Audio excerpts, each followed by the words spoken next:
এই বর্ষার ওয়েদারে ঘরে বসে আমাদের একটি রেসিপির কথাই মনে আসে, চালে ডালে। আমি সোমাদের রান্নাঘরে সবাইকে স্বাগত। এতক্ষণে আপনারা বুঝে গেছেন আমি কোন রেসিপির কথা বলছি, খিচুড়ি। আর যদি ফ্রিজে একটু মটন থাকে তাহলে তো আর দেখতেই নেই, মটন কিমা খিচুড়ি।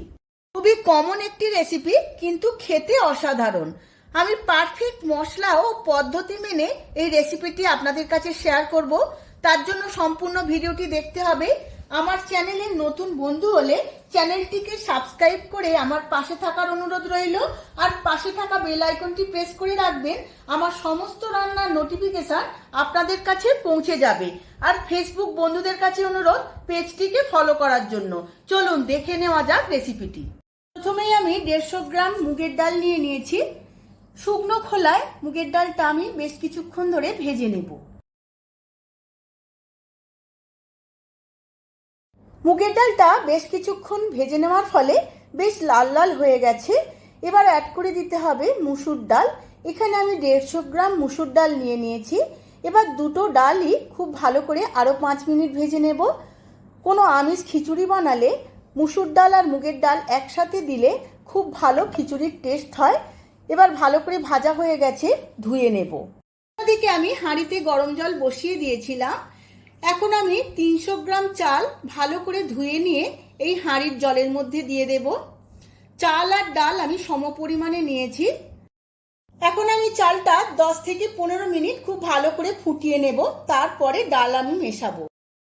চালটা আমার 15 মিনিট খুব ভালো করে ফোটানো হয়ে গেছে। এবার ধুয়ে রাখা ডালটা আমি এর মধ্যে দিয়ে দেব।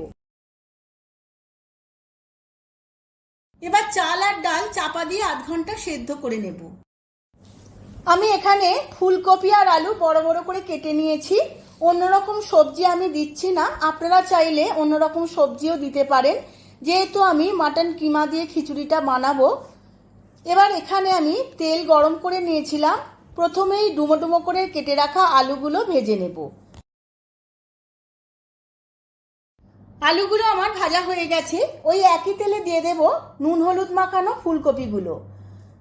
ফুলকপিগুলো আমি লাল লাল করে ভেজে নেব।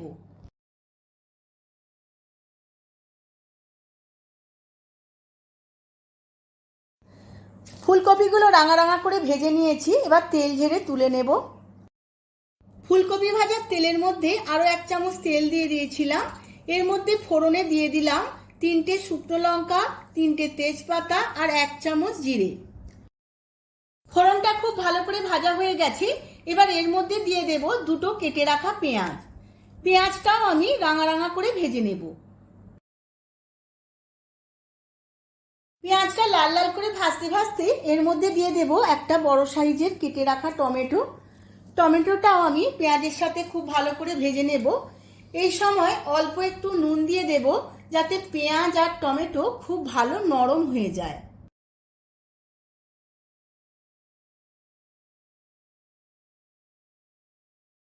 পেঁয়াজ আর টমেটো ভাজতে ভাজতে একটা মশলা বানিয়ে নেব। তার জন্য একটা বাটি নিয়ে নিয়েছি। বাটিতে দিয়ে দিয়েছি 1 চামচ জিরে গুঁড়ো, 1 চামচ ধনের গুঁড়ো, 1 চামচ হলুদ গুঁড়ো, 1 চামচ লাল লঙ্কার গুঁড়ো, আর দেব 1 চামচ কাশ্মীরি লঙ্কার গুঁড়ো। এর মধ্যে অল্প একটু জল দিয়ে একটা পেস্ট বানিয়ে নেব।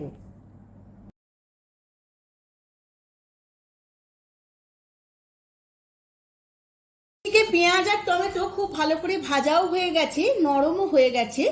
এবার বানিয়ে নেওয়া পেস্টটা আমি এর মধ্যে দিয়ে দেব। বাটি ধুয়ে অল্প একটু জল দিয়ে দেব। আরও 5-7 মিনিট খুব ভালো করে সমস্ত উপকরণগুলো কষিয়ে নেব। এইভাবে তেল না ছাড়া পর্যন্ত কষিয়ে যেতে হবে। দেখুন বন্ধুরা, 10 থেকে 15 মিনিট কষিয়ে নেওয়ার পর অনেকটাই তেল ছেড়ে এসেছে। এবার দিয়ে দিয়েছি 250 থেকে 300 গ্রাম মটন কিমা। মটন কিমা আমি মশলার সাথে আরো আধ ঘন্টার মতো কষিয়ে নেব।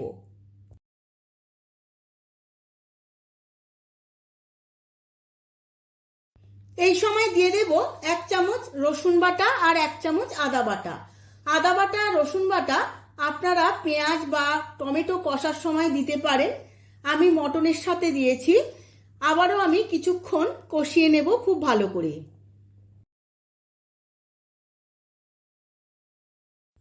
এই সময় দিয়ে দেব স্বাদের ব্যালেন্সের জন্য হাফ চামচ চিনি। চিনির পরিমাণটা আপনারা বুঝে দেবেন। আবারও আমি কিছুক্ষণ কষিয়ে নেব যাতে আদা রসুনের কাঁচা গন্ধটা চলে যায় আর মাংসটাও হাফ সেদ্ধ হয়ে যায়। এবার এদিকে দেখে নেব চাল আর ডাল কতটা সেদ্ধ হলো। দেখুন বন্ধুরা, 50% সেদ্ধ হয়ে গেছে চাল আর ডাল। এবার এর মধ্যে দিয়ে দেব 100 গ্রাম গ্রিন মটরশুঁটি। গ্রিন মটরশুঁটিটা দিয়ে বেশ কিছুক্ষণ নাড়াচাড়া করে নেব। এবার এর মধ্যে দিয়ে দেব কষানো মটন কিমা। আমার মটনটা আগে থাকতেই 50% সেদ্ধ হয়ে গিয়েছিল কষানোর সময়। এখন চাল আর ডালের সাথে বাকি 50% সেদ্ধ করে নেব। এই সময় খুন্তি দিয়ে সমানে নাড়াচাড়া করে যেতে হবে, না হলে নিচে লেগে যাওয়ার সম্ভাবনা থাকে। এই সময় চাপা দিয়ে দিয়ে রান্না করে নিতে হবে আর 5 মিনিট ছাড়া ছাড়া চাপা খুলে নাড়াচাড়া করতে হবে। খিচুড়িটা আমার 80% রেডি হয়ে গেছে, চাল ডালটাও আমার 80% সেদ্ধ হয়ে গেছে। এবার এর মধ্যে দিয়ে দেব ভেজে রাখা ফুলকপি আর আলু। ফুলকপি আলু আমার ভাজার সময় অনেকটাই সেদ্ধ হয়ে গিয়েছিল, তাই আর বেশি সেদ্ধ করতে লাগবে না। এবার এইভাবে আমি আরো 15 মিনিট খিচুড়িটা রান্না করে নেব। এখন দিয়ে দেব স্বাদ মতো নুন। স্বাদ মতো নুন দিয়ে আরো 5 মিনিট নাড়াচাড়া করে নেব।